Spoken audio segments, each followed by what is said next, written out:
വളരെ വലിയ ഒരു തണുത്ത വെൽക്കം ഉണ്ട് കേട്ടോ. അപ്പോൾ ആ തണുത്ത് വിറച്ചുകൊണ്ട് തന്നെ ആ സബ്സ്ക്രൈബ് ബട്ടണിലൊന്ന് തട്ടിയാൽ എനിക്ക് ഉപകാരപ്പെടും.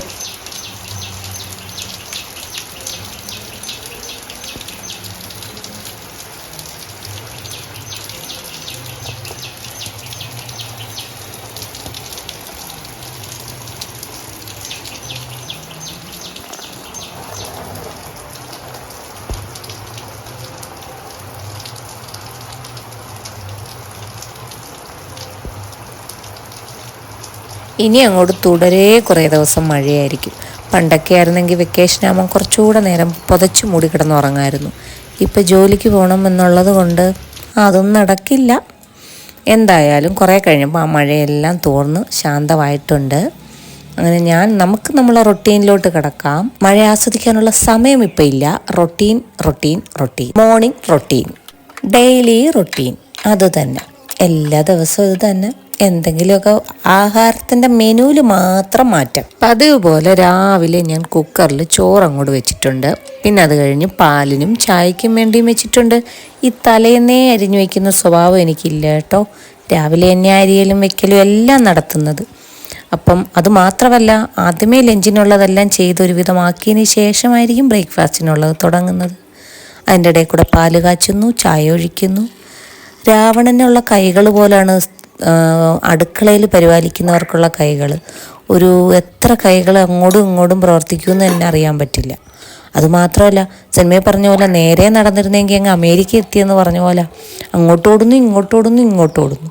ഇത് തന്നെ ആയിരിക്കും അടുക്കളയിൽ അംഗം.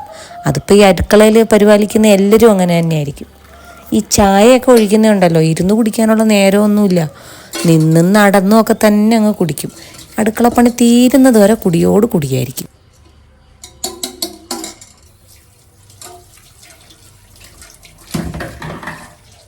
ഇന്നുണ്ടല്ലോ ഒരു വർക്കിംഗ് ഡേ ആണ്. അപ്പോൾ അതുകൊണ്ട് തന്നെ ആദ്യമേ ഞാൻ ചായ ഇടൂല. ചായ ഞാൻ എല്ലാവരും ഉറക്കം എണീറ്റ് വരുന്ന ഒരു സമയം നോക്കി ഇടത്തോളൂ. ഞാൻ കുറച്ച് നേരത്തെ എണീറ്റ് ബാക്കി കാര്യങ്ങളൊക്കെ ചെയ്ത് വരുമ്പോഴത്തേക്ക് ചായ ഇടത്തോളൂ. മോനും ഒക്കെ എണീറ്റ് വരാറാകുമ്പോഴത്തേക്ക്, മോനും അവൻ്റെ അച്ഛനും ഒരുമിച്ച് തന്നെ എണീറ്റ് വരുന്നത്, അപ്പോഴത്തേക്ക് ചായ റെഡിയാക്കി വെച്ച് അവർക്ക് ചൂടോടെ കൊടുക്കാം. ഇല്ലെങ്കിൽ ഇട്ട ചായ ഞാൻ വീണ്ടും ചൂടാക്കാൻ നിൽക്കണ്ടേ, അത് ഒരു സുഖം ഉണ്ടാവില്ല. അപ്പം ഞാൻ ചായയൊക്കെ ഒഴിച്ച് വെച്ചതിന് ശേഷം വേണം നമുക്ക് അടുത്ത പരിപാടികൾ തുടങ്ങാൻ. ഈ ചായ ഇട്ട ഇതിനെ നമുക്ക് ഇരുന്ന് കുടിക്കാനുള്ള സമയമൊന്നും ഈ ദിവസങ്ങളിൽ ഉണ്ടാവില്ല. പകരം നമ്മൾ അതിൽ നിന്നും നടന്നും ഒക്കെ തന്നെ കുടിക്കും. ഈ പാചകം തീരുന്നത് വരെ എനിക്കത് കുടിക്കാനുണ്ടാവും. അപ്പോഴത്തേക്കും നമുക്ക് ഇന്നത്തെ ഡിഷ് എന്ന് പറയുന്നത് ഒരു സ്പെഷ്യൽ ഡിഷാണ് കേട്ടോ. മുട്ടപ്പുട്ടാണ് ഇന്നത്തെ എൻ്റെ ഡിഷ്. പുട്ടിവിടെ ഓടത്തില്ല. പുട്ടിവിടെ ഓടാൻ ഇച്ചിരി പാടുള്ള സാധനമാണ്. അപ്പം ഞാൻ അതിന് എന്തെങ്കിലുമൊക്കെ മാറ്റങ്ങളൊക്കെ വരുത്തിയില്ലെങ്കിൽ ഇവിടെ അത് സ്ട്രൈക്ക് വിളിക്കും. ഇവരുടെ കൂടെ സ്ട്രൈക്കിൽ പങ്കെടുക്കാൻ എനിക്ക് സമയമില്ലാത്തത് കൊണ്ടും പിന്നെ നല്ല മൂഡൊക്കെ ആണെങ്കിൽ ഞാനൊന്ന് മാറ്റി ചെയ്യും. പിന്നൊരു കാര്യമുണ്ട്, സമയം ഒരു വിഷയമാണ്. ഇന്നിപ്പോൾ എനിക്ക് ഇത്തിരി സമയമുണ്ട്, അതുകൊണ്ടാണ് ഇന്നതിൽ ട്രൈ ചെയ്യുന്നത്. ഈ ട്രേ ഉണ്ടല്ലോ, ഈ ട്രേ വളരെ നല്ലൊരു സാധനം. അതായത് ഞാൻ വാങ്ങിച്ച ചില സാധനങ്ങൾ നമുക്ക് നല്ല ഉപകാരപ്പെടും എന്നുള്ളതുണ്ടല്ലോ, അതുപോലത്തെ ഒരു സാധനം ഇത്. നമുക്ക് ഇതുപോലുള്ള തക്കാളി, പച്ചമുളകൊക്കെ ഓരോന്നിങ്ങനെ സെപ്പറേറ്റ് ആയിട്ട് ഫ്രിഡ്ജിൽ ഓർഗനൈസ് ചെയ്യാൻ പറ്റിയ ഒരു ഐറ്റമാണ്. ഒരു 6 ഉള്ളൊരു സെറ്റ് വർത്തിയാണ്. അത് ഞാൻ അതും പറക്കി അങ്ങോട്ട് വെച്ചിട്ട് അതിന് വേണ്ടുന്ന മുട്ടപ്പുട്ടിന് വേണ്ടുന്ന മുട്ട റോസ്റ്റ് ഉണ്ടാക്കണം. അതിന് വേണ്ടുന്ന കുറച്ച് സവാളയും തക്കാളിയും ഇഞ്ചി വെളുത്തുള്ളിയൊക്കെ തൊലിച്ച് അങ്ങോട്ട് ഇട്ടിട്ട് ഞാൻ കരുതി ആ കോവയ്ക്ക് അങ്ങ് അടുപ്പിലോട്ട് വെച്ചേക്കാന്ന്. അതിൻ്റെ ഇടയിൽ കൂടെ നമ്മളിത് ഓടുവാണ്, നമ്മൾ ഈ അടുക്കള മൊത്തം ഓടുവാണ്. ഇല്ല, സിനിമയിൽ പറഞ്ഞാണെങ്കിൽ നേരെ ഓടിയിരുന്നെങ്കിൽ അമേരിക്ക എത്തിയെന്ന് പറയുന്ന പോലെ. അപ്പം ഞാൻ കോവയ്ക്കയും കൂടെ അതിനെ അരിഞ്ഞ് വെക്കുന്നുണ്ട്.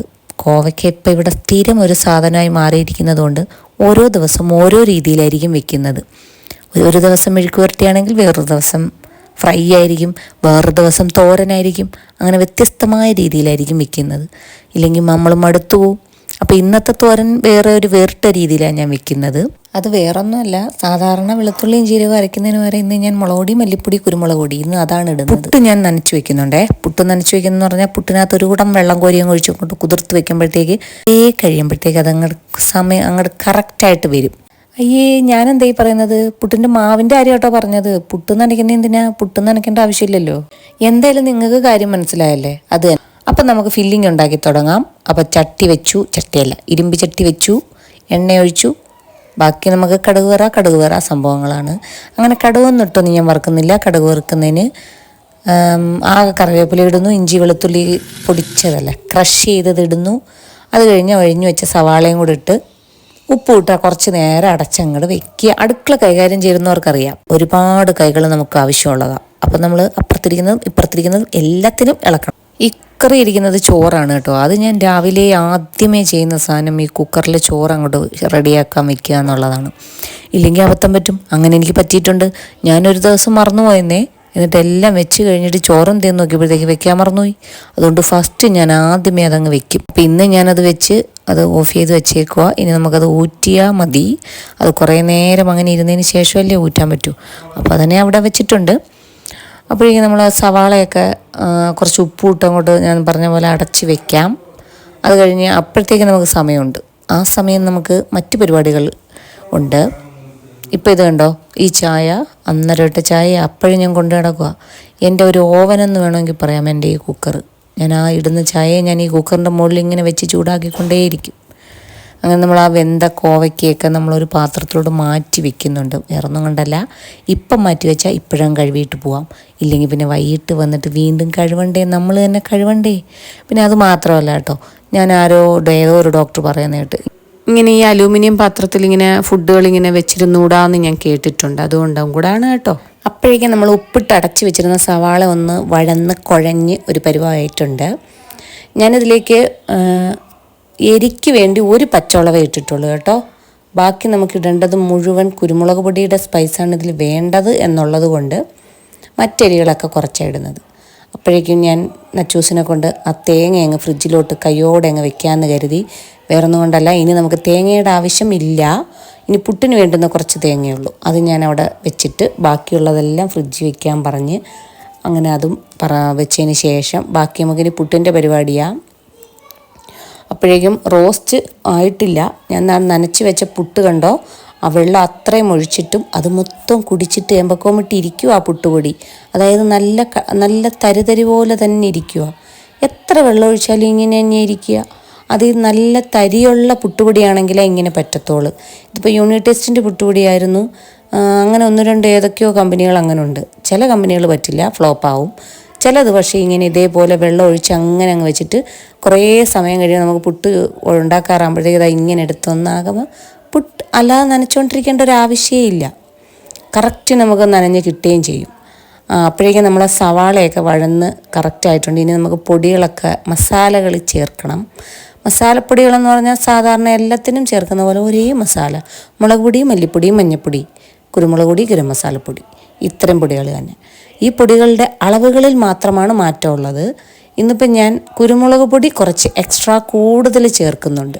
അതാണ് ഇതിൻ്റെ ഒരു പ്രത്യേകത. അത് വേറൊന്നും കൊണ്ടല്ല, നമുക്ക് റോസ്റ്റായിട്ട് കിട്ടുമ്പോൾ അതിൻ്റെ ടേസ്റ്റ് എപ്പോഴും കുരുമുളകിൻ്റെ ആയിട്ട് നിൽക്കുന്നതായിരിക്കും കുറച്ച് നല്ല ടേസ്റ്റ് കിട്ടുക. അങ്ങനെ ഞാൻ കുരുമുളക് പൊടിയൊക്കെ എക്സ്ട്രാ ചേർത്ത് കൊടുക്കുന്നുണ്ട്. അല്ല, അതിപ്പോഴല്ല, ലാസ്റ്റ് ഒന്നുകൂടി ചേർക്കും. ഇപ്പം തൽക്കാലം ചേർക്കുന്നതേ ഉള്ളൂ. കാര്യം നമുക്ക് എരി നോക്കിയിട്ടേ പിന്നെ ചേർക്കാൻ പറ്റൂ. കുട്ടികളൊക്കെ കഴിക്കേണ്ടതല്ലേ, അതുകൊണ്ട് ഇത് പൊടി ഒന്ന് ചൂടായി നന്നായിട്ടൊന്ന് അതുമൊക്കെ കുറേ നേരം ഒന്ന് മിക്സ് ചെയ്ത് പൊടിയുടെയൊക്കെ ഒരു പച്ചമണമൊക്കെ മാറിയതിന് ശേഷം നമുക്ക് ഒരു തക്കാളി അരച്ച പേസ്റ്റ് ചേർത്ത് കൊടുക്കണം. തക്കാളിയായിട്ട് ഇടുന്നതിനേക്കാളും നല്ലത് തക്കാളി അരച്ചത് ചേർക്കുന്നതായിരിക്കും നല്ലത്. ഒന്ന് റോസ്റ്റ് പരുവത്തിൽ കിട്ടണമെങ്കിലും എളുപ്പം ഒന്ന് വഴന്ന് കിട്ടണമെങ്കിലും തക്കാളി ഇട്ട് പിന്നെ അത് വഴന്നൊക്കെ വരുമ്പോൾ സമയമെടുക്കും. അപ്പോൾ അരച്ചത് ചേർക്കുന്നത് തന്നെ നല്ലത്. അങ്ങനെ ഞാൻ ആ അരച്ച തക്കാളിയും കൂടെ ചേർത്ത് അതിൻ്റെ ഒരു പച്ചച്ചവയൊക്കെ ഒന്ന് മാറുന്നത് വരെ ഒന്ന് ഇളക്കി കൊടുക്കണം. ഇനി നമുക്കധികം ഇതിൻ്റെ അടുത്തുനിന്ന് മാറാനൊക്കത്തില്ല. ഇനി ഇതിൻ്റെ കൂടെ ഇത് ആവുന്നത് വരെ വെച്ചേ പറ്റൂ. പിന്നെ ഇപ്പോൾ ഈ സമയത്ത് നമ്മൾ കുറച്ചുകൂടെ ഉപ്പ് ഇട്ട് കൊടുക്കുന്നുണ്ട്. ഉപ്പ് നോക്കിയപ്പോൾ ഉപ്പ് കുറവാണെങ്കിൽ ഈ സമയം വേണം നമുക്ക് ഒന്നുകൂടെ ഉപ്പിട്ട് കൊടുക്കാം. അങ്ങനെ ആ ഉപ്പ് ഇട്ട് അടച്ച് വെച്ചതിന് ശേഷം ഒരു കാര്യം ഞാനങ്ങ് മറന്നുപോയി. മുട്ട പുഴുങ്ങാൻ വയ്ക്കാൻ മറന്നുപോയി. മുട്ട പുഴുങ്ങി നമ്മൾ വെക്കണമായിരുന്നു, അത് ഞാൻ മറന്നുപോയി. അങ്ങനെ വെച്ചിരുന്നെങ്കിൽ അരിഞ്ഞ് ഇതിൽ തന്നെ ഇട്ട് ഇളക്കിയെടുക്കാമായിരുന്നു. കുഴപ്പമില്ല, നമുക്ക് പ്ലാൻ ബി ഉണ്ടല്ലോ.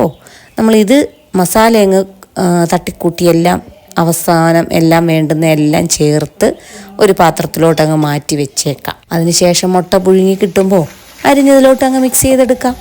ആ പ്ലാൻ ബി ഉള്ളത് കൊണ്ട് നമുക്ക് തൽക്കാലം ഫ്ലോപ്പ് ആവാതെ കിട്ടും. ഇതൊക്കെയാണ് മറന്നു പോകുമ്പോൾ ഒരു തലയും ഒരു രണ്ട് കൈകളും അല്ലേ ഉള്ളൂ.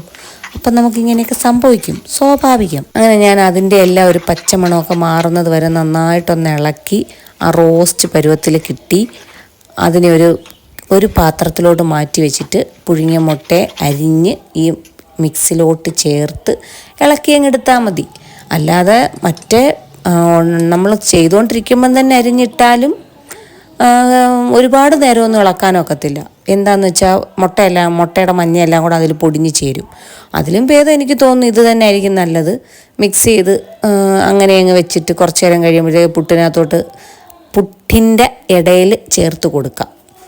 ഇത് പുട്ടിന് മാത്രമല്ല കേട്ടോ, ചോറിന് തിന്നാം, ചപ്പാത്തിക്ക് തിന്നാം, അങ്ങനെ ഏതിൻ്റെ കൂടെയും തിന്നാൻ പറ്റുന്നൊരു സാധനമാണ്. അത് മാത്രമല്ല, പണ്ടാണെങ്കിലേ അമ്മ ഞങ്ങൾ സ്കൂളിൽ പോകുമ്പോൾ ചോറ് പാത്രത്തിലെ ഒരു ഡിഷായിരുന്നു, ചോറിൻ്റെ കൂടെ കഴിക്കാൻ തന്നുവിടുന്ന ഒരു കറിയായിരുന്നത്. ഇനി നമുക്ക് പുട്ടിന് ഫില്ലിങ് ചെയ്യാം. എല്ലാ പുട്ടിനെയും ഞാനിത് ചെയ്യുന്നില്ല. കാരണം ചിലപ്പോൾ ഏതൂട്ടനൊക്കെ ചിലപ്പം പഴം കൂട്ടി കഴിക്കണമെന്ന് മോഹം പറഞ്ഞാലോ എന്ന് കരുതി 2-3 പുട്ടുകൾ ഞാൻ അല്ലാതെയും പുഴുങ്ങുന്നുണ്ട്. കുറച്ച് പുട്ട് ഞാൻ ഫില്ലിങ്ങോട് കൂടിയും എല്ലാവർക്കും വേണ്ടുന്ന ഓരോ ചില്ലിപ്പുട്ട് ഫില്ലിങ് വെക്കുന്നുണ്ട് കേട്ടോ. ബാക്കിയുള്ളത് അല്ലാതെയും പുഴുങ്ങി വെക്കാമെന്ന് കരുതി. അങ്ങനെ നമ്മൾ കുറച്ചൊന്ന് നിറച്ചതിന് ശേഷം ബാക്കി ഫില്ലിങ് വെച്ച് ബാക്കി കുറച്ചുകൂടെ ഒന്ന് നിറച്ച് അടച്ചങ്ങ് വെച്ചാൽ മതി. സത്യം പറഞ്ഞാൽ ഇത് നമ്മളെ മറ്റേ കുറ്റി ഉണ്ടല്ലോ, പുട്ടുകുറ്റി, ശരിക്കുള്ള പുട്ടുകുറ്റി, അതിലാണെങ്കിലാണ് കറക്റ്റായിട്ട് നമുക്ക് ലെയറായിട്ട് ഇടാൻ പറ്റുന്നത്. ഈ ചിരട്ടപ്പുട്ടിൽ ക്വാണ്ടിറ്റി കുറച്ചേ കൊള്ളത്തോളം എന്നുള്ളതുകൊണ്ട് അതിൻ്റെ പരിമിതികളുണ്ടാവും. അപ്പോൾ എന്നാലും അഡ്ജസ്റ്റ് ചെയ്ത് നമ്മളതിൽ വെച്ച് ഫില്ല് ചെയ്ത്, ഇതിൽ ഫില്ലിങ് ആയിരുന്നു കൂടുതൽ സത്യത്തിൽ. അങ്ങനെ നമ്മളെ മുട്ടപ്പുട്ട് റെഡി ആയിട്ടുണ്ട്. ഇന്നത്തെ ബ്രേക്ക്ഫാസ്റ്റ് അതായിരുന്നു. ഇനി ഇത് നമ്മൾ കഴിക്കുക, പോവുക, അതാണ് ഇന്നത്തെ പരിപാടി. ബാക്കിയെല്ലാം ഒരുവിധം അടുക്കളയിലെല്ലാം കഴിഞ്ഞിരുന്നു. ഞാൻ ഇതിൻ്റെ ഇടയിൽ കൂടെ തന്നെ പാത്രങ്ങളെല്ലാം കഴുകി മാറ്റി വെച്ചിട്ടുണ്ടായിരുന്നു. പിന്നെ മോളും എന്നെ കുറേ സഹായിച്ച്. അങ്ങനെ അതെല്ലാം കൂടി അടുക്കള ഒതുക്കിയതിന് ശേഷം പല്ലും തേച്ച് കാപ്പി കുടിക്കുക എന്നുള്ളതാണ് ഇനിയുള്ള പരിപാടി. അതും കഴിച്ച് കഴിഞ്ഞതിന് ശേഷം നേരെ വണ്ടിയെടുത്ത് പോവുക. അപ്പം രാവിലത്തെ പരിപാടികളെല്ലാം ഇതോടുകൂടി സമാപിച്ചു. ഈ മുട്ടപ്പുട്ട് തിന്നുന്നതോടുകൂടി നമുക്ക് തീരും. ഒന്നും ഞാൻ ബ്രേക്ക്ഫാസ്റ്റ് അങ്ങനെ കഴിക്കാറില്ല കേട്ടോ. ഇന്നിപ്പോൾ ഇതൊരു സ്പെഷ്യൽ ഡിഷല്ലേ, അപ്പോൾ കഴിച്ചിട്ട് പോകാമെന്ന് കരുതി. ചില ദിവസം ബ്രേക്ക്ഫാസ്റ്റ് കഴിക്കും, ചില ദിവസം ലഞ്ച് കഴിക്കും. അതാണ് ഇപ്പോഴത്തെ ശീലം. സമയം പോലെ ഇരിക്കും. അപ്പം ഇന്ന് ഇത്രയേ ഉള്ളൂ. അവാർഡ് ഫിലിം പോലെ കുറച്ച് എഴഞ്ഞു പോയെന്നറിയാം. മഴയൊക്കെ അല്ലേ, അതിൻ്റെ തണുപ്പുകൊണ്ടായിരിക്കും.